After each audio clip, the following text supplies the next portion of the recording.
millions d'habitants. Iran mooy taille pour superficie Iran mooy da ngay jël taille France taille anglais taille Espagne taille les Britanniques nga boole ko loolu mooy Iran. Iran a une population de 93 millions de personnes a une superficie de 1 million 620 presque kilomètres carrés. Iran réew bu rëy la léegi nag ce sont ces silos de lancement les gars utilisés moo tax à travers ces silos de lancement ça va être très compliqué par rapport ak les avions américains ou bien les missiles américains pour mën a déstabiliser les sites de lancement de ces soldats iraniens loolu c'est très important pour ngeen comprendre loolu. léegi ñu continuer rapport bi nga xamante ne Iran teg na ko ngeen xam ko gars yi encore on signale le live partagé ne live bi mooy bombardement yi nga xamante ne jot nañ koo def ci Moyen-Orient bi. ci loolu ñu ne base militaire bi gën a am doole nekk Ouldaay nekk ca Qatar rapport bi wane na Iran lépp la yàq muy benn. bu ñu jëlee Émirats arabes base États-Unis bi Iran da koo yàq bu ñu jëlee les dépôts pétroliers américains rapport bi wane na ne li fa Iran yàq ci États-Unis ëpp na plus de 10 milliards de dollars américains maanaam boo jëlee 10 milliards de dollars américains une semaine de guerre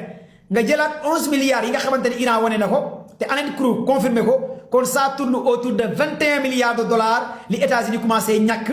en presque 10 jours de guerre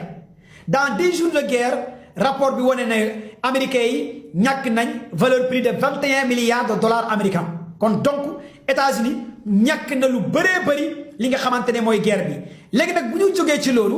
dañuy ñëw ci li nga xamante ne aussi Iran wax na ko par rapport ci système bi nga xamante ne yàq nañ ko ci côté États-Unis lan système la Iran wane ci rapport bi lu ñu yàq 20 jours de guerre 20 jours de guerre yi nag tey damay def récapitulation jox leen ko. wax leen ko pour ngeen xam ngeen xayma parce que 20 jours de guerre la foog ñu def résumé conclusion balaa may ñëw ci information yi ma leen indil tey nag am na xibaar yi ma leen indil mais ñëwaguma ci xibaar yi pour l'instant rapport bi laay wax damaa bëgg ngeen comprendre ñëwaguma ci xibaar tey mais rapport bi moom laa leen di wax bëgg naa yéen ñëpp ngeen partager maximum la live mu gaaw léegi nag bu ñu jëlee ci wàllu technologie États-Unis lan ak lan la. Iran yàq bu ñu jëlee 5e flotte américain bi nekk ca Bahreïn rapport bi wane na ne lépp luy système de communication bi flotte bi amoon luy système de défense anti-aérienne bi flotte bi amoon luy missile anti-aérien bu flotte bi amoon loolu yëpp rapport bi da ko kii waa Iran dañ koo yàq Iran da koo yàq ci 5e flotte américain bu ñu ñëwee ci Moyen-Orient mooy radar FP 132 bu États-Unis amoon ci Moyen-Orient boo xam ne day couvrir ay distance de 5000 kilomètres. di gis ay signal radar à une distance de 5000 kilomètres rapport bi wane na ne Iran yàqal na ko États-Unis à une valeur de 1 milliard lay jar calculer 1 milliard de dollars américains nga boolewaat ko ci 21 milliards de dollars américains bi Iran wane waaye ça tourne autour de 22 milliards la États-Unis commencé ñàkk pendant 10 jours de guerre ci guerre bi alors tey la guerre bi def 20 jours kon États-Unis mu ngi ñàkk ci alal waxuma nag. dépôt pétrolier waxuma seen avion F-35 yu ñàkk rapport bi wane na ne États-Unis ñàkk na plus de 10 avions F-35 centaines de drones avions ravitailleurs ñàkk nañ ci 8 avions KC ravitailleurs panne mooy porte avion bi tudd Gerald Ford wane na ne Iran bombardé na ko ba porte avion bi instant yi mënatul def dara kon loolu ñaata yoon la États-Unis war cee mën a perte xaalis rapport bi wane na ne jamono jii porte avion États-Unis bu tudd Gerald Ford yóbbu nañ ko ca Grèce pour dépanner ko lii la rapport bi wane Abraham Lincoln quitté na détroit d'Ormuz kon wane na ne porte avion américain bi seey na Gerald Ford seey na kon rapport bi day wane ñaata dégâts la États-Unis ñàkk seen ñaari porte avion yi nga xamante ne instant yi dañoo nekk en panne gars yi ñoo leen bombardé ay missiles ak ay drone rapport bi nga xamante ne tey gardien de la révolution yi wax nañ ko ci 20 jours de guerre bi 20 jours de guerre bi 20 jours de guerre vous êtes là avec moi gars si vous êtes là avec moi partagez leen live bi joxe cadeau cœur yi fleurs yi wala ma arrêté live bien on signale le live je vous lis le rapport bi gardien de la révolution yi wax ñëwaguma ci information bi ngeen naan ma suba la ñuy julli wala ginnaaw suba la ñuy julli partagez leen live bi vendredi samedi am kii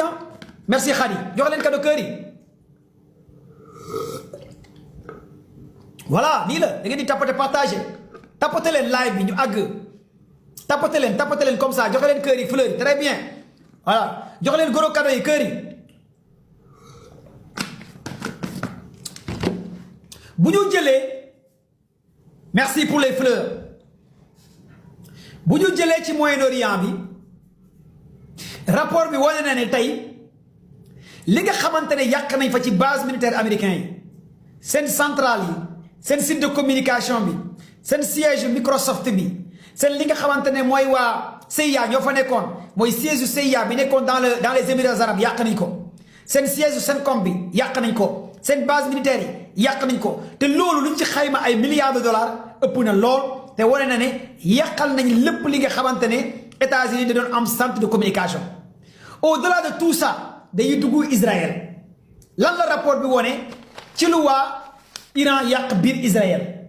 Israël nag moo gën a doy waar Israël moo gën a doy waar ci lu ñu yore 20 jours de guerre 20 jours de guerre d'après les renseignements russes les renseignements chinois li ñu yàq biir Israël li ñu xayma yàq ko ngeen déglu ma wax leen étape par étape mot à mot détail par détail ngeen comprendre lan ak lan la waa Iran yàq 20 jours de guerre biir Israël vous êtes là avec moi est-ce que yéen a ngi déglu tëj leen seen nopp yi ngeen déglu maa ngi Israël pare naa Émirats arabes pare naa Irak pare naa Qatar pare naa Abu Dhabi pare naa Bahreïn pare naa maa ngi biir Israël dama leen di wax rapport bi lan la gars yi yàq biir Israël vous êtes là avec moi waaw jox naa leen digal suba da ngeen di julli bu leen neexee mën ngeen naa xotti tey suba ngeen julli quoi mën ngeen naa dem jëndi yére après suba ngeen julli joxe naa ndigal après suba mën ngeen julli wala samedi quoi et voilà léegi nag fii rapport bi dafa indiqué à travers bombardement yi nga xamante ne Iran da koo def biir Israël bombardement Iran yu mu utilisé biir Israël Iran utilisé biir Israël les missiles balistiques avec des ogives nucléaires muy benn Iran utilisé na biir Israël missile Khoromchar une dizaine de missiles et des drones Iran utilisé na biir Israël Emat missile bu tudd Emat Iran utilisé na biir Israël Shinjil mooy différents types armes yi nga xamante ne Iran utilisé na ko biir Israël au-delà de ça dañuy ñëw ci détail par détail lan la waa gardien de la révolution wax tey ci 20 jours de guerre bi lu ñu yàq biir Israël d'abord les gardiens de la révolution nee nañ bu ñu jëlee ci Institut Weizmann bi nga xamante ne mooy serveur données lépp lu doon jox information Front de David patriote américain Dôme de fer seen CENTCOM bi loolu la ñu njëkk a yàq biir Israël te loolu ça tourne autour de 7 à 9 milliards de dollars américains lu ñu ci investir à peu près kon jàppale ne que premier yàq-yàq bi gaa yi yàq biir Israël ça tourne autour de 9 millions de dollars américains mooy Institut Weizmann bi li fa nekkoon seen serveurs yi seen banque de données seen renseignement yi li fa nekkoon loolu yëpp dañ ko bombardé rapport gardien de la révolution nee na encore mu ne à travers Iran ñun ñoo tax ñun waa Iran ñoo tax le ministre de la communication et renseignement Israël génnee benn projet de loi ñu yóbbu ko assemblée voté ko est-ce que xam ngeen lan moo xew Israël boo filmé image missile Iran yi dégâts yi muy def ci biir Israël nga wane ko ci réseaux sociaux yi 5 ans de prison ngay def allez ngeen def ay recherche waa Iran ñoo tax Israël képp ku filmer ay image nga wane missile yi wane la ñu yàq nga yóbbu ko ci télé wala ci réseaux sociaux dañu lay jàpp 5 ans en prison kon rapport bi wane na ne c'est la première fois Israël ñu interdire citoyen Israël ñu filmer wane ay dégâts te lii lu wér la lu am la bu ngeen jëlee New York Times wax na ci Reuters wax na ci Washington Post wax na ci Al Jazeera wax na ci d'ailleurs rapport bi wane ne am na ñaari journaliste